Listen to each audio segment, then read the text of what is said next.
Welcome to the Lightforge podcast. This is ADWCTA. This is Merps. Hello. We're gonna chat a little bit about the arena today, even though we really haven't. I certainly haven't been playing it. I've been playing Diablo 2 Hardcore Ladder. If any of you guys are out there, tweet at us. We can play together. We can do some Hell Bail runs. It'll be fun. Um, Also been playing some Overwatch 2 beta. mhm, Those have both been fun. But back to mhm. arena. Yeah, yeah. Same here. Definitely join us for Diablo 2 Hardcore if you're like in hell. I think we're like level 85 ish. So we've been playing a lot since the ladder came out, and it's been fun. And a member of our team has already sadly passed away.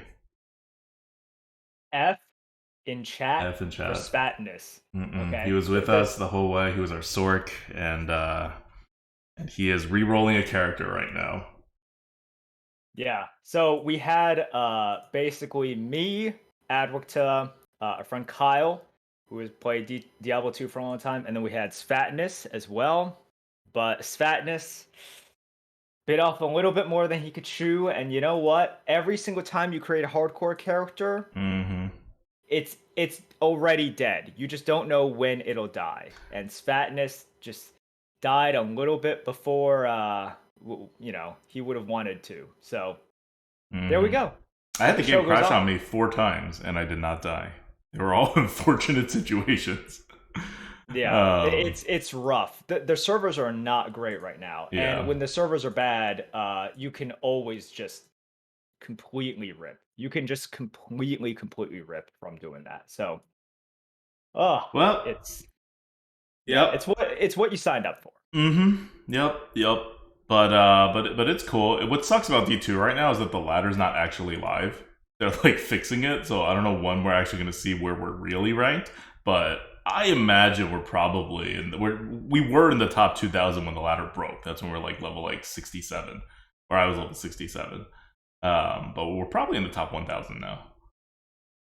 I I think we imagine. have to be higher, yeah. Because people slow down. Some people just give up. Yeah, and some people die. Some people also just die. You already see people like level 88 and dead. That's rough. Like level 88. I think you're gonna see like level 90 people be dead soon as Mm. well. See, But that's why you play. That's why I play a jumping barbarian. It's my dancer barb. He did nothing until I respect at the end, except jump around and provide bo, and it knocks everybody back from 2 screens away. There is almost no way to die. It's wonderful. yes, almost no way. If you get, and it's just like the disconnect, right? Because if you Hmm. get disconnected, the server still takes like 15 seconds to recognize the fact that you are not in the game. But here's the So thing: if your game crashes, the server just kicks you out. It's the same as exiting. You actually have to disconnect. yeah, you have to disconnect. You have to disconnect. Yes. So it has to be like your internet or the server's internet like connection issues. It can't just be like because my game keeps crashing, but it's actually pretty safe because I just get booted out like immediately. There's probably like less than 1 second in which people can kill me. Okay, anyway, enough about D2. That's obviously on our minds because the ladder launched on Thursday. We've been playing all the time. Let's talk about Arena. So, patch came out, the one that nerfed Miracle Growth for Druid and nerfed Puffer Fist overall for everybody. And I played a couple runs after the patch came out, Face of Druids, and it does make a difference. It makes a pretty big difference on Druid. You can see it reflected in the win rates. We were talking about this, right? Where it's like, oh, it's just one card. It's not even their best card. But it is a common. It does have the bonus offering. And more important than that, it enabled a whole different style of Druid play.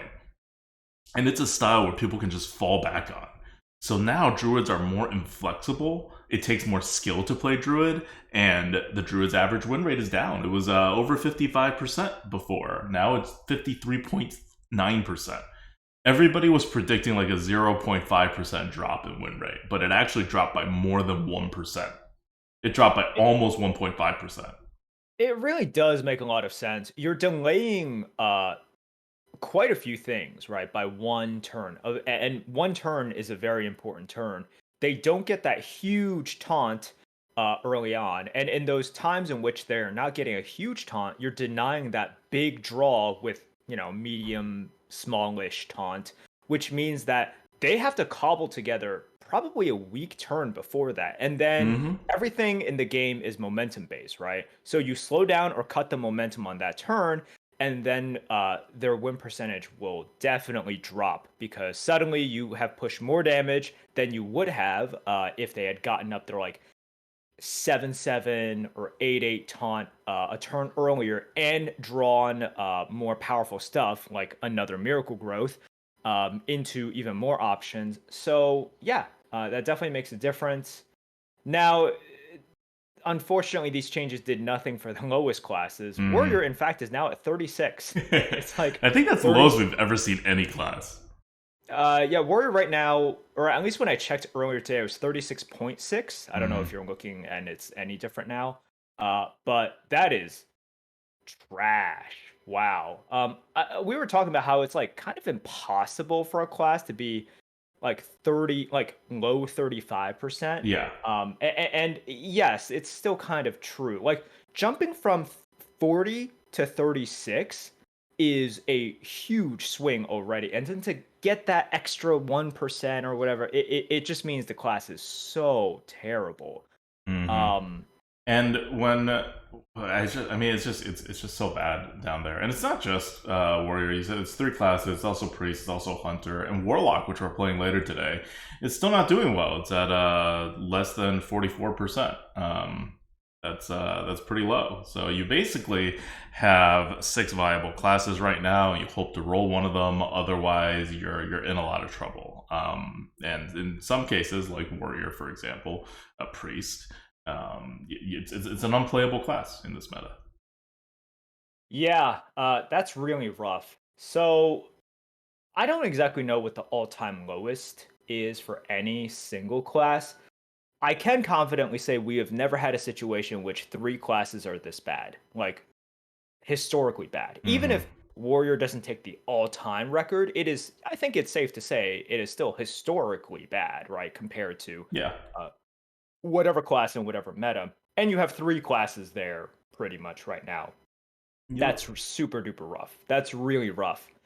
Um, So, but we got a little sparkle of news. Good news, maybe. before we get there, I want to talk more about Miracle Growth. Like, I don't want to move on from it just yet. So I want to dig a little bit deeper into Miracle Growth because this really is the meta right now, and it'll probably stay the meta until the sparkle of news happens, which will not be very soon, I think, but could be.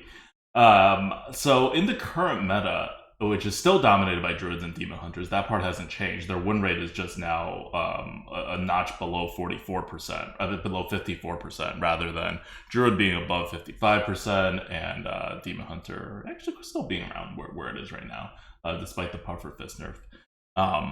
So you're going to see still a lot of druids, and here's how miracle growth works now. In case you want to be a druid or you're facing a druid, by coming out on turn 8, you're missing usually an extra card. So Miracle Growth is generally a little bit smaller when it comes out, and it's not on curve, and it comes out one turn later. So there's a lot of things working against it. You're generally not so scared of Miracle Growth anymore the way you were before. Before, like, if you watch the Coop, you saw we faced like a triple Miracle Growth deck, and it was totally fine. We just couldn't do anything. They like drew all their cards and fended off all of our attacks and just won. That's what you did. But you have a lot more space now with this card, and the win rates. It has the same win rate right now as Vibrant Squirrel or like Pounce. Like this is where like Claw Fury Adept is. These are good cards, but they're really not like the top Druid cards anymore. And that's where Miracle Growth has fallen. I think, like, I would still rate it above all of those cards, but that's just the win rates. I think people are misplaying Miracle Growth right now. I think they're misdrafting Miracle Growth right now. They haven't adjusted. I mean, some of this win rate comes from decks that literally could not adjust, right? Because they already drafted the deck. But you are now, like, if you're drafting a Druid, like, keep in mind, you may not want multiple Miracle Growths anymore in your deck. The second one actually hurts quite a bit because they're 8 mana cards rather than 7, and that really, really matters. And they're just kind of like not as good.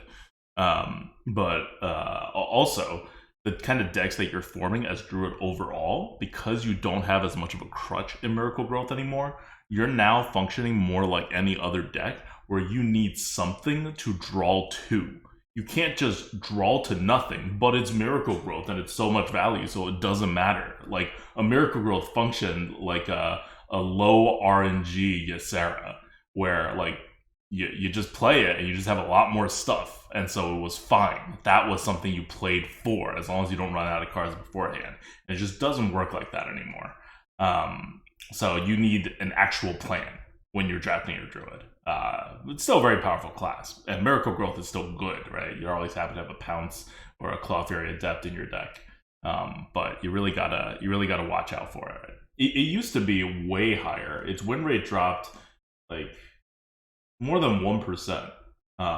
It used to be around a little below Scales of Anexia, and now it's way lower within the Druid hierarchy of cards that you would want. It's below Flipper Friends right now, and I think that's right. I think I'd rather have a Flipper Friends with its flexibility than a Miracle Growth, unless I like have no big cards or something, right?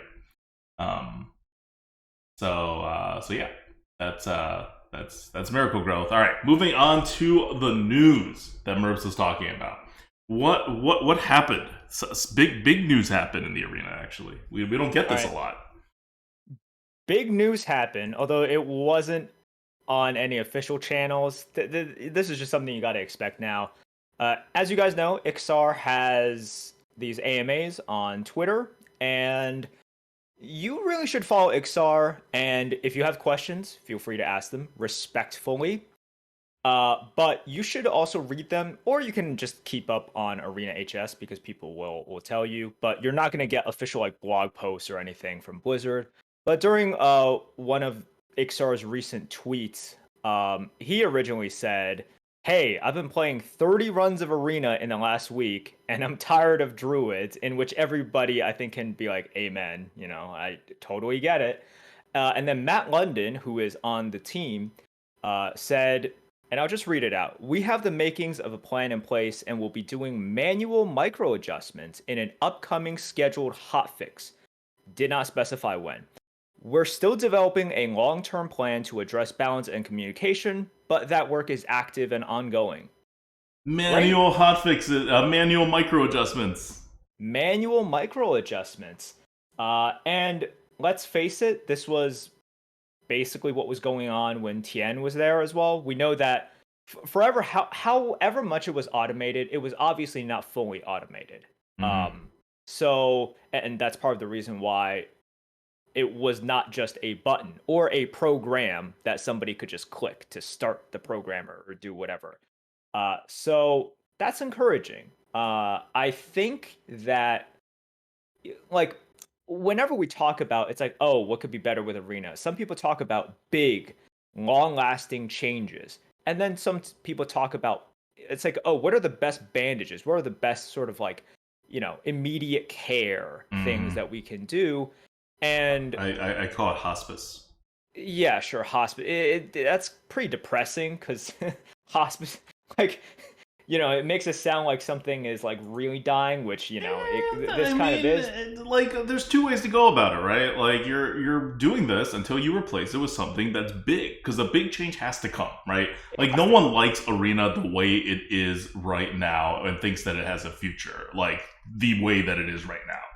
Everybody thinks something big must happen. The believers think that something big is going to happen. It's going to be the best thing ever, right? Because there's a big demand for limited format players in Hearthstone, or at least Hearthstone can generate or convert some of their existing user base to it, and it'll like extend the lifetime of the game and be really, really fun. You know, I am one of those people, and most of you probably are. And the other group of people just think Arena is going to totally die and not be replaced, and it'll be fine. But either way, it's been probably 2 years now since they basically announced the upcoming death of Arena, and it just they haven't gotten around to replacing it or killing it off yet. So It's happening, and you call it a bandage, but it's really hospice mode right now, which is fine because what is hospice? What is hospice meant to do? Right? It's meant to alleviate pain, and And right right now, we're now, feeling some pain. yeah, as an arena player, if you like the game mode and you're continuing to play the game mode like we are, like some of you listening are, you want there to be less pain, and you're looking forward to whatever they're going to replace it with or totally upgrade arena with, but you also know it's not happening anytime soon. So yeah, I think this is nice. This is not something that Matt London had to communicate, right? But I think this is welcome. So I'm glad that this is happening. Like I like the direction that Blizzard is going. First of all, Ixar is having these AMAs. He's been having them for a while. That's always cool, and we've gotten a bit of arena news from these Ixar AMAs throughout like the months. And this news from Matt London, I think, is fantastic because mhm. I think the worst fear and the worst thing is just like people thinking, oh, they're actually just not going to work on it. Yeah, Tian left. yep. Maybe there's going to be something huge, as in like a new limited format that would replace Arena, like a year and a half to Hmm. 2 years out. But this is it, right? And then Hmm. whatever crappy meta there is, we're stuck with it until just the next expansion shakes it up, and hopefully whatever paint splatter is there. Like the meta forms very well, but we know that something is coming. Although we don't know exactly when. I'm guessing then by stating this, it's not going to be like, oh, just whenever the next expansion comes out, the No, meta this will sounds very change. soon. It sounds like we are going to get some sort of balance and a new meta before the next expansion drops, which is good. Well, I That's mean, just a definitely before the positive next thing. expansion. You mean the next mini set drops? Yeah, Yeah. yeah, yeah. So what they normally do is they release the mini set, which is going to be released in the first or second week of June. I think probably second week of June. Actually, considering how late this launch was, maybe even the third week of June. But it'll be released sometime in June, and that'll come with a rotation. So the meta will all change then. But what this announcement means is that I mean, they're obviously not committing to it forever, but they're at least, you don't just do this in the spring with the like plan to drop it later on. So the plan is that they're going to basically by hand do what Tianding's auto adjust system was supposed to do automatically, but really requires some by hand stuff. But now, I don't know if they like figured out how the system works or if they're just going to really do it by hand. But either way, it means that class balance is still a thing. When the class balance looks really off, they're going to come in and they're going to fiddle with stuff until it all aligns roughly in a decent way. And that is huge news for arena players because I want to play warrior. I want to play hunter. I don't really want to play priest, but it would be nice to see all of them be at least within playable range, right? And for me, what playable range is within 2.5% of 50%. So that is like the ideal. Like if a class is 52.5% win rate, even if it's the best class, there is like I think you're crazy if you're like complaining about that. That is like the best that you can possibly hope that they do, and you shouldn't feel that bad about it. Why? Because over the course of the wins and the losses, a 2.5% above 50% rate gets you that 5% crit rate. That's the rate. Like I keep going back to this, but that 5% crit rate really it comes from Dungeons and Dragons, but it works on human psychology and also with all of us. Like we grew up on these games, whether you play Dungeons and Dragons or not. All the systems of all the games that you have played has been influenced by that. And there is a crit rate, and the crit rate is that 5% of the time, if really ridiculous things happen, whether it's bad or good, you just kind of accept it and move on, and it doesn't totally ruin the fun of the game. And that 5%, when it comes to class selection, is 52.5%, 47.5%. And you can argue that that should be interpreted like if you're very favorable to Blizzard, or you're just like, a person that's like good with rolling with it. You could be like, oh, that doesn't have to be for each class. That can be for each selection of classes, right? Like for any 3 classes that pop up, because you'll always, be given the option. But I like to think that the class choice isn't like a pick the best class, which one of these is the best class, but rather which one of these classes do you want to play. So ideally, it would go between 47.5% and 52.5% range. The top range obviously matters more than the bottom range. In reality, I think that's almost impossible to do. I think there may have been one meta in the entire history of Hearthstone that actually fit that criteria, even at the top, not even counting the bottom. But you want to get close to it, so that's the goal, right? And I'll tell you right now, not that I'm just being a dick, but this is this team's first time doing it. The results are going to be terrible. They're going to be moving a lot of levers all at once, presumably across half the classes. And they're trying to get to a narrow range, and everything affects everything else. And the chances of them coming up with a successful meta, like assuming they are actually moving stuff at the top and not just buffing the bottom. Buffing the bottom is a little easier. Like if they just go around and then buff the bottom 4 classes, I have more faith that this will be fine. But if they are touching the top at all, there's a huge chance this will blow up in their faces. So what I'm really hoping for, so obviously very good that they're committing to doing this long term, right? Like, I mean, they're not committing to it, but their plan right now is to keep doing this long term, assuming that they have the capability and it doesn't take a ridiculous amount of resources. So that's very good. But I'm also hoping that they're ready to fix their mistakes quick, because things are going to go wrong and we're going to suffer. I don't want to suffer for more than like a week when they can have win rates in like a couple days, like very definitive win rates to say like, oh, we messed up here.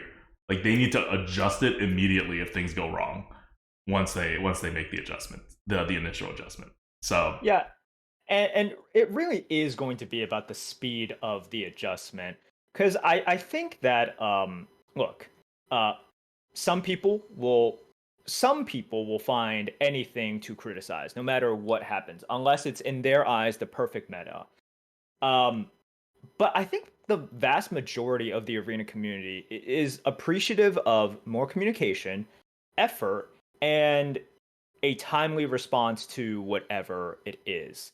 So if you mess up, that's cool. That's fine. I think the vast majority of the community, if they see that the attempt is made, and if there's a mistake, that it is addressed in a timely manner, I think people will be very happy. Really, a lot of the anger and frustration in the community is a perception, and I mean by perception, I mean the reality of just kind of being ignored, right? yeah, And not thought of. But if stuff is happening, I think everybody appreciates that. yep. And this is going to be a slow adjustment, right? Like, honestly, I don't know what's going on in Blizzard, but these adjustments should have been made like a week after the expansion launch. 2 weeks at most. Instead, it's probably going to happen like 4 weeks after the expansion launched, which is a long time to be in a bad meta. Now, there are reasons for that, right? They didn't nerf a Druid card in the middle. They probably, I assume it was not like super easy to figure out the system of what Tianding left behind or how to make the adjustments. And this is the first time they're doing it. They probably have to, discuss things a bit more, or whatever corporate people need to do to like get things through, because it's Blizzard, right? We're not talking about like, 2 people talk to each other and it's a done deal. Like a change gets made. So it is a bit slow, and I hope that this gets done much faster when the mini patch comes out and they do a rotation afterwards. And also after they do the balancing, to have a quick fix ready if their balancing moves things really out of whack. Like obviously they don't need to fix it again if nothing's too seriously wrong, but if things start going off the rails, like don't stick us in a worse meta because you're trying to fix things. Like stay on it. And also just to the community who's listening to this, be a bit lenient on the initial attempt, because like I said, this is really hard. They will do a really good job, I think, if on their first attempt, assuming they're touching the top, if they're touching the top at all and the bottom at the same time, if they make things better, even if it's just 10% better, 5% better, just a tiny bit better, I think that's a win for their first shot.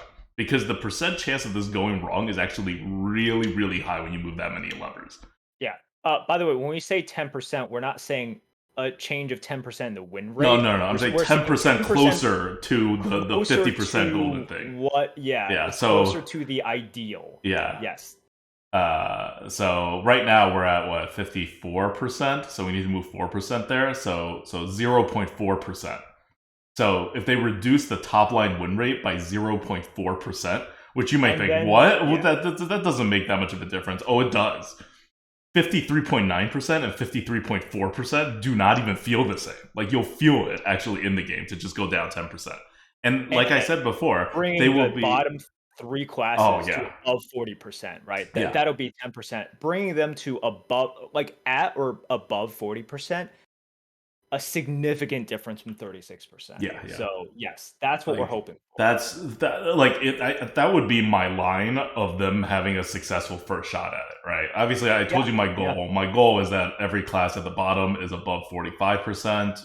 Hopefully above 47.5, but definitely at least above 45%, and the top is no more than 52.5%. That I think would be what I would consider quote unquote perfect balance. Not literally perfect, but as perfect as you can possibly hope for to do by hand. But yeah, so be a little lenient. Like if you just see them do a bunch of changes and then the end you're like, well, the numbers didn't move that much. Like the game feels a bit different, but it's not like that amazing compared to before. That's okay. That's this is what you want, and they're gonna get better at it as they gain more experience with it. It also like means that they can make things better. So, like I said before, this meta is actually not that terrible. They've almost lucked out again. They totally lucked out the last time when the meta was in terms of what class was on top was like the most reasonable it's like ever been without any adjustments. This one wasn't as reasonable. This is probably an average unreasonable meta, but then they were nerfing for standard Druid, so it brought it back down to and it's not like the best, but it's definitely better than average as far as unadjusted meta goes. So yeah, it's exciting development, and this is also I think this means that there's not going to be adjustments to the arena beyond this for the near future, at least. Like I wouldn't expect a big thing to be dropping anytime soon.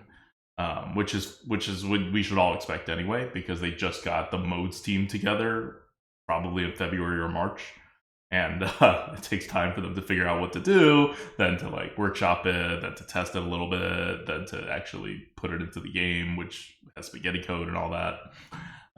So yeah, I'm still hopeful. Like I see people in chat who are like, "Oh no, arena's just going away. Nothing's replacing it. This is it. This is just what's happening."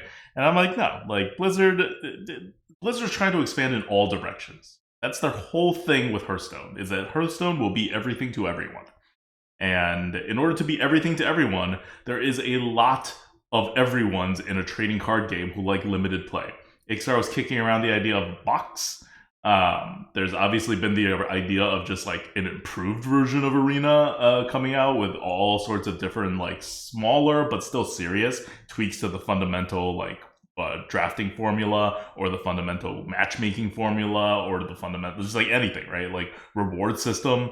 Something's gonna change. I think there's a low percent chance they're just gonna let Arena ride it out and just make adjustments every time they put new cards in. Like something's happening at some point in the not too distant future.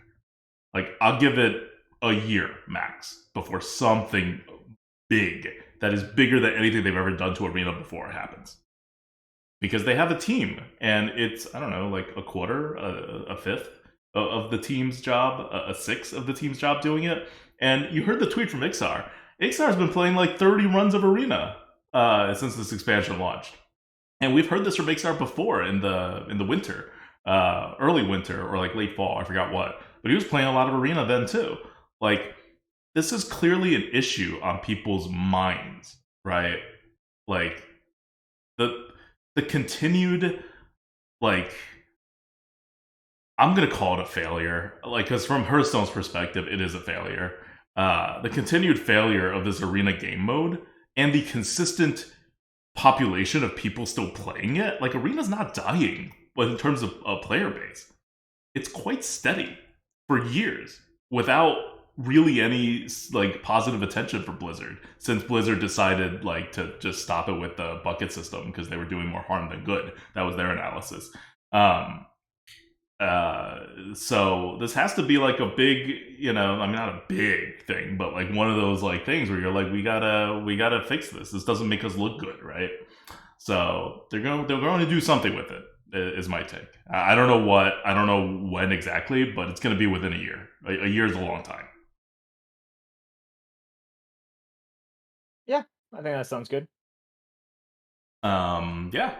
And for the naysayers, also the communication has gotten better significantly over the course of the last few months. The dreads and Judge, I think I forget the exact people. Redbeard, I know, did it. Like they're doing like card reveals. Like the arena community is more integrated with Blizzard than it's ever been. Yeah, it's true. They've given some of the less interesting in terms of constructed cards to streamers, and I hope they keep doing that. And the thing is, this is pretty low hanging fruit. Mm-hmm. Like it's been said for years. I remember when Hafu was still playing Mm-hmm. the arena, and she was just like, "Why don't they give some of these reveals to the arena community because they would actually like that. For example, if some arena streamer were to reveal Bog Creeper during its first reveal, people would be like, "Oh my God, Bog Creeper!" Ah, Mm. back when Bog Creeper was Okay, Bog Creeper is still pretty good it's because it's okay. in the meta right now, and I've had to draft it a couple times, and No, I I had to mean it's face it a couple fine. times, and every time it comes out, I'm like, you know what? It's not that much worse than like Draconid, which I think of as like above average card in your deck. Well, Dragonid, a lot of it, like any dragon, the tag Yeah, is okay, worth so fine. It doesn't much. have a dragon tag, but It like the doesn't have the 6/8 tag. is a better stat line than 7/7, and yeah, it can be targeted, but these days there's not that many Also, yeah, card no, no, removals. no, no. Dragonid was so good for the last meta for a couple of reasons. Number one, the Dragon Tag. Dragon Tag was worth Mm-hmm. everything. This is why the 3/5 shitty dragon was, like, in Yes, my yes, opinion, yes, better than a Yeti, right? We talked about this. yes. Um, and number two, because of mages everywhere and all of their spells, the cannot be targeted was actually Mm. pretty damn big. Because it was a meta consideration, right? Like mages with rolling fireballs and all of Right, that right. stuff was What I like mean is not everywhere. Draconid in last meta. I mean Draconid in this meta. Like if there was a Oh yeah, Draconid, like as I'm yeah, playing it or sure. playing against it, I'm like, you know what? That's pretty much the same as a Draconid, because your top classes now are Druid and Demon Hunter, neither of which have spells that really target stuff. So your cannot be targeted doesn't really function that much, and there's much fewer Dragon Synergies now. So yeah, like I don't know, Bot Creeper still, God, Bot Creeper back in the day, that was like the meta. That was It it. was the meta. That came out so big. Like it shook arena to its core when it came out. Those are the big Damn good. movements. It was Zombie Chow, and then it was what do you call it? Kraken, and then it was Bot Creeper. Those are the big ones. Okay, I think that's Um, it, right? yeah, yep. That's it for talking about the upcoming balance patch. I'm excited. I am very excited. I hope it Me comes too. Yeah. early. But we'll have at least like this is a relevant balance patch if it comes in the next like week or two, because there'll be a whole month in this new balance era, and if they decided not to do it, then we would be in the same meta that we are in now for another like month and a half, and that would be a lot less cool. Um, so at the very least, even if they mess up, it'll at least shake the meta up, and then hopefully they'll fix it after a week. Like the thing is, you can get away with almost anything for a week. Like people will complain, obviously, and you really should be able to fix it in like 3 days, three business days at least, if not just 3 calendar days. But even if you don't, you'll have a whole week, and people will like just start to complain, and if they don't play the game, so what, right? Like they'll come back when you fix it in a week. But when it gets to 2 weeks, I think a lot more people get turned off sometimes for like permanent until the next expansion or set like comes out. And it's also just drags on a little longer. And if it's like a month, like forget it. Everyone's complaining by then. So yeah. Okay, let's talk about one more small topic.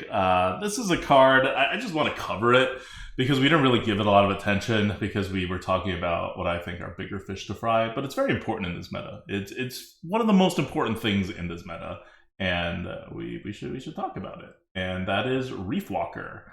Reef Walker. If you guys haven't played in this meta, because you will need no reminder if you played in this meta. It is a 3 mana, 3/2 elemental, battlecry and death rattle, summon a 1/1 piranha swarmer. And the 1/1 piranha swarmers have brush. So this card is a overstated 3-drop, but we've seen those. We have that 4/1 death rattle 4/1 imp, for example. That's a blatantly overstated 3-drop. This one has initiative, but 3-drops have initiative sometimes. It's not really adding anything super new, but its win rate is the same as Spammy Arcanist. It is below Knight Captain and obviously below Mothership. I like obligatory 10 seconds of Mothership hate. Mothership is once again for a little bit. School Teacher was pulling ahead of Mothership by like 0.2% win rate, 0.3% win rate. Mothership and School Teacher are the same again. They're like, I mean, they're not really close to the top legendaries, but they're the one step down from the top legendary. All right, they're beating out Lady Prestor. Like, who here would rather have a Mothership than a Lady Prestor? It should be everybody. You're wrong if you say no. Anyway, Knight Captain's below Mothership, 1% win rate below Mothership, and then you go down another 0.5% win rate, and you get Spammy Arcanist and Reef Walker. That is the next tier of really good cards. And Ram Commander is also like right there. And then you go down another 0.5% before you get to Gangplank Diver and Amalgam of the Deep. So Gangplank Diver is now 1% less win rate than Knight Captain, which is gigantic. That's like only a tiny bit less than how much the nerf to Miracle Growth hurt it. Like, that's the difference between Knight Captain and Gangplank Diver. It's widening as people figure out how to play against the Gangplank Diver, because they correctly identified that if you don't play around Gangplank Diver, you will lose a lot. But you can play around Gangplank Diver often, so or you can save cards to react to it. That's how you play around to it. It's taking a hit in the win rates. But anyway, back to Reef Walker. This means that Reef Walker is now the most impactful card in the new set, along with Mothership. But again, obviously Mothership is a problem. It's like, I don't have to say every single time how bad Raid Boss Onyxia is. We know Raid Boss Onyxia is bad. Doesn't really matter even what the numbers say, but the numbers obviously confirm what everyone is seeing and just not realizing with Mothership that it's terrible. Reef Walker is the other card that has the most impact in the meta for the win rate that came out of this new set. And if you are playing this game, you need to watch out for Reef Walker. Now, a lot of it is that it's a drop. You can't really do much about it. It kind of comes out. You kind of need to deal with it. But how do you deal with Reef Walker? And I think that is a huge deal. Because I so oftentimes see my opponents misplay when I play a Reef Walker. And I get screwed by Reef Walker less than I think than my opponents, because I'm not like playing around it, but I'm reacting to it in a better way. And that is, I am looking at Reef Walker and I am treating it like the ridiculously powerful card it is. And I am not treating it like, oh, here's a what's that imp even called? I keep forgetting. The 4/1 3-mana imp. I keep forgetting the name. But yeah, Piggyback Imp. Piggyback Imp is way down at 55.1%, by the way, and Reef Walker is at 56.8%. So it's a huge difference. And the thing with Reef Walker that you have to remember is, one, this is a card with initiative. So if you're playing it and you're not putting it out on 3, you should hold it until you need the initiative, because it is an initiative card. But also, that 2, if you're against a class who cannot ping and you have the board, then Reef Walker does not need the initiative, and it may be better to just play the Reef Walker without the initiative. Because if you play without the initiative and the 1/1 survives, then your next turn, that 1/1 gets actually an extra attack after you kill off your existing Reef Walker. So all of that plays into Reef Walker's value. And it's the same thing. I've seen people just leave Reef Walker on my 1/1 on the board when they do, like, something after I play it. And they had a choice to remove it because they're like, Demon Hunter, that's the big one, right? Demon Hunter can always remove the 1/1 if it's not like going into something. Demon Hunters can make a trade with Reef Walker and use their hero power and preemptively remove the 1/1 rather than, actually give an initiative. And they don't do it oftentimes, even though they then set up the board so that I would get a very good trade with a Reef Walker and a 1/1 that comes out of it. And it seems like they're not pushed to it, that they just don't. They're just not calculating the Reef Walker Death Rattle as a 1/1 with Rush. Which, it seems obvious because that's what it is and that's how you should calculate it. And it seems like a really obvious reminder. But at least 25% of the people play against my Reef Walker incorrectly. And I see what cards they have in their hand. Sorry, when I say people, I mean Demon Hunters. Because other classes may really have no way to deal with it. You gotta give Reef Walker the credit, because if you don't, that's when it destroys you, and it can destroy you. That win rate is not just like if there was a card released right now that was a 4-mana 4/6, like it's just an overstated 4-drop, and in a very good way, like a very good overstated 4-drop, its win rate is not going to be anywhere near Reef Walker right now. It's not that powerful. So Reef Walker is doing a lot.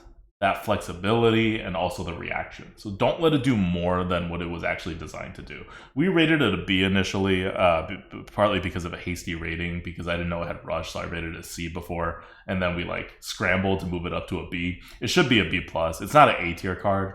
And I mean, it's not really performing like an A tier card. Like, the problem right now with Gangplank Diver isn't that it's performing like an A tier card. It's that it's performing like a B tier card, or maybe a B+ tier card, even though it is an A tier card.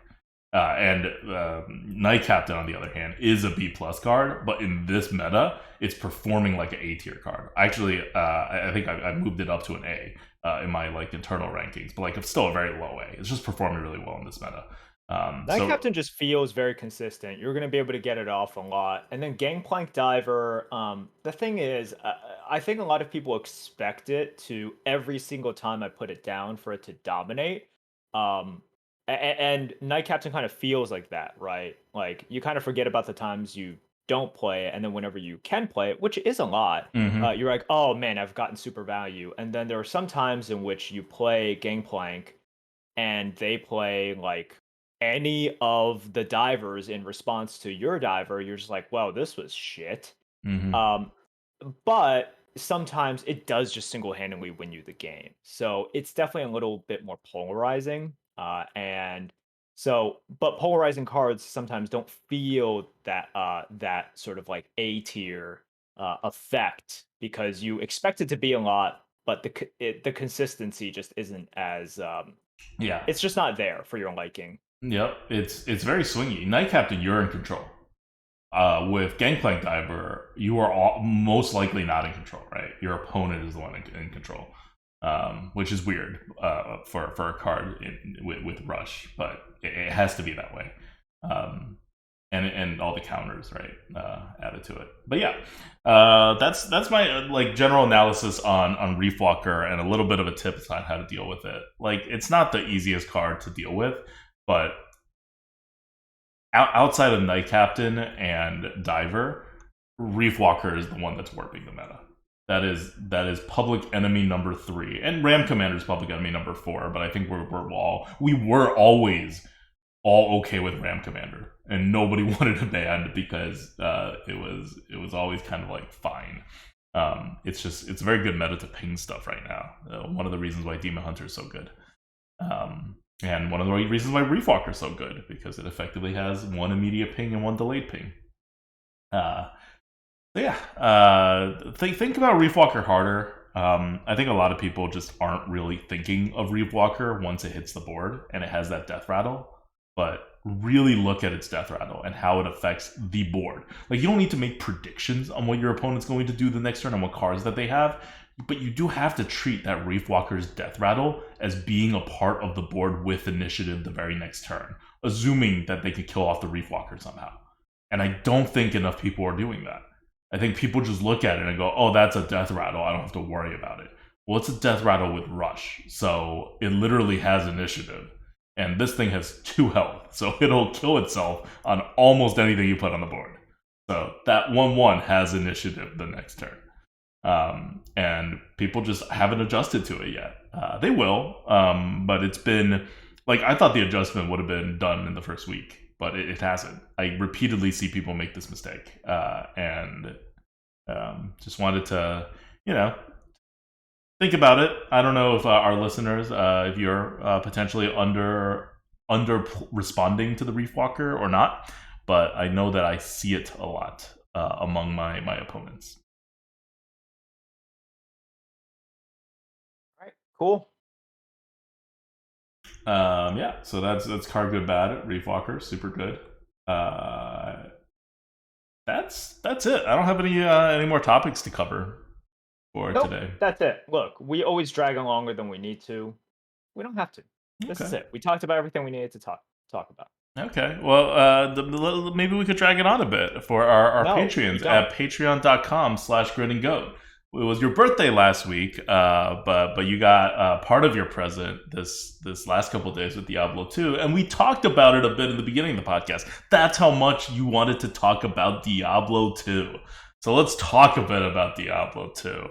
What is your most exciting hardcore ladder moment so far, and what are you liking and disliking about the experience compared to everything you have hoped and dreamed about for the last, 15 years? I like how you're trying to make this sound as if anything is new with this game. Nothing is new with this game. I am shackled to this game. Am I having fun? Maybe. I don't know. But I am shackled to this game.